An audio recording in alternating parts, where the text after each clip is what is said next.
Hello students, social science with S के sir YouTube channel में आपका स्वागत है। आज हम लोग यूरोप में राष्ट्रवाद से जुड़े कुछ महत्वपूर्ण विकल्पी प्रश्नों का अध्ययन करेंगे। पिछले वीडियो में हमने ऑब्जेक्टिव प्रश्न आपके लिए भेजा है, उसके आगे इस वीडियो में आप देखेंगे। आइए देखते हैं। पहला प्रश्न है, काबूर की मृत्यु कब हुई थी? जिसमें पहला विकल्प है 1882 ईस्वी, दूसरा है 1855 ईस्वी, तीसरा है 1858 ईस्वी, चौथा है 1861 ईस्वी। इसका चौथा विकल्प 1861 ईस्वी सही है। अगला प्रश्न है, जर्मनी के एकीकरण के बाद चांसलर कौन बना? विकल्प ए है काबूर, बी है बिस्मार्क, सी है मैजनी, डी है गैरीबाल्डी। तो इसका विकल्प बी सही है, बिस्मार्क। अगला प्रश्न है,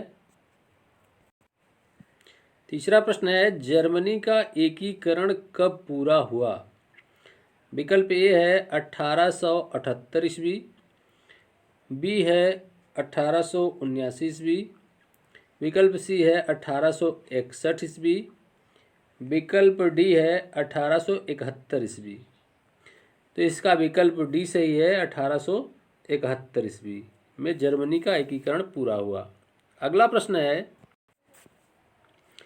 यंग इटली सोसाइटी की स्थापना किसने की थी? जिसका विकल्प ए है कावूर, बी है बिस्मार्क, सी है मेजनी, डी है गैरीबाल्डी। तो यंग इटली सोसाइटी की स्थापना जो है मेजनी ने किया था। इसका विकल्प सी सही है। अगला प्रश्न है, इटली के एकीकरण से पूर्व दक्षिण इटली पर किसका अधिकार था? जिसका विकल्प ए है पोप, बी है सार्डिनिया, सी है फ्रांस का, डी है ऑस्ट्रिया का। तो इसका जो है विकल्प ए सही है, पोप। यानी इटली के एकीकरण से पूर्व दक्षिण इटली पर पोप का अधिकार था। अगला प्रश्न है, छठवां प्रश्न है, काबूर सार्डिनिया का प्रधानमंत्री कब बना? जिसका विकल्प ए है 1852 ईस्वी, विकल्प बी है 1858 ईस्वी, विकल्प सी है 1862 ईस्वी, विकल्प डी है 1867 ईस्वी। तो इसका विकल्प जो है ये सही है, 1852 ईस्वी में काबूर जो है सार्डिनिया का प्रधानमंत्री बना था। अगला प्रश्न है, जूरिच की संधि कब हुई? जिसमें विकल्प ए है 1851 ईस्वी, बी है 1854 ईस्वी, सी है 1856 ईस्वी और डी है 1859 ईस्वी। तो जूरिच की संधि जो है वह 1859 ईस्वी में हुआ था, इसलिए विकल्प डी सही है। अगला प्रश्न है, ऑस्ट्रिया और सार्डिनिया का युद्ध कब हुआ? विकल्प ए है मार्च 1854 ईस्वी, बी है जनवरी 1856 ईस्वी, सी है अप्रैल 1859 ईस्वी, डी है जून 1860 ईस्वी। तो इसका विकल्प सी सही है, अप्रैल 1859 ईस्वी। अगला प्रश्न है, जर्मनी का एकीकरण किस युद्ध के बाद पूरा हुआ? विकल्प ए है ऑस्ट्रिया प्रशा युद्ध द्वारा, बी है फ्रांस प्रशा युद्ध द्वारा, सी है फ्रांस ऑस्ट्रिया युद्ध द्वारा, डी है इनमें से कोई नहीं। तो जर्मनी का एकीकरण जो है वह फ्रांस और प्रशा के युद्ध के बाद पूर्ण हुआ था। इस प्रकार से इसका विकल्प बी सही है, फ्रांस प्रशा युद्ध। अगला प्रश्न है, फ्रांसीसी क्रांति के दौरान कलाकारों ने स्वतंत्रता, न्याय और गणतंत्र जैसे विचारों को व्यक्त करने के लिए नारी रूपक का प्रयोग किया। इस नारी रूपक का नाम क्या है? जिसमें विकल्प ए है मारियान, बी है जर्मेनिया, सी है यूनियन जैक, डी है नोबल किंग। तो इसका विकल्प ए सही है, मारियान। अगला प्रश्न है, जर्मन का राष्ट्र रूपक क्या है? जिसका विकल्प ए है मरियान, बी है जर्मेनिया, सी है आर्यन, डी है कैरियान।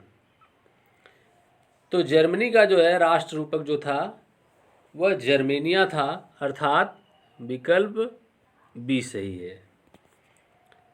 अगला प्रश्न है, नेपोलियन को किन देशों ने मिलकर हराया? विकल्प ए है ब्रिटेन, बी है रूस और प्रशा, सी है ऑस्ट्रिया, डी है उपरयुक्त सभी। तो ब्रिटेन को मित्र राष्ट्रों ने मिलकर नेपोलियन को मित्र राष्ट्रों ने मिलकर हराया था, जिसमें ब्रिटेन, रूस, ऑस्ट्रिया, प्रशा सभी देश मिले हुए थे। तो इस प्रकार से इसका विकल्प डी सही है कि नेपोलियन को सभी देशों ने मिलकर हराया। अगला प्रश्न नंबर 13 है, वियना संधि का मुख्य उद्देश्य था? विकल्प ए है मेटरनिक को ऑस्ट्रिया की सत्ता सौंपना, विकल्प बी है नेपोलियन बोनापार्ट को फांसी देना, विकल्प सी है उन कई सारे बदलावों को खत्म करना जो नेपोलियन युद्ध के दौरान हुए थे, और विकल्प डी है फ्रांस के साम्राज्य का विस्तार करना। तो इसका विकल्प सी सही है कि उन कई सारे बदलावों को खत्म करना जो नेपोलियाई युद्धों के दौरान हुए थे। तो इस प्रकार से विकल्प सी सही है। अगला प्रश्न है, कल्पनादर्श का शाब्दिक अर्थ है? विकल्प ए काल्पनिक समाज जो इतना आदर्श है कि उसका साकार होना लगभग असंभव होता है, विकल्प बी है किसी समाज का स्वर्गलोक की कल्पना, विकल्प सी है किसी व्यक्ति के द्वारा कल्पना करना, विकल्प डी है किसी राज्य का कल्पना में भटकना। तो कल्पनादर्श एक काल्पनिक समाज की स्थापना करता है जिसका पूरी तरह से समाज साकार होना असंभव होता है। तो ये कल्पनादर्श का विकल्प ए सही है कि काल्पनिक समाज जो इतना आदर्श है कि उसका साकार होना लगभग असंभव होता है। अगला प्रश्न है, वियना की संधि हुई थी?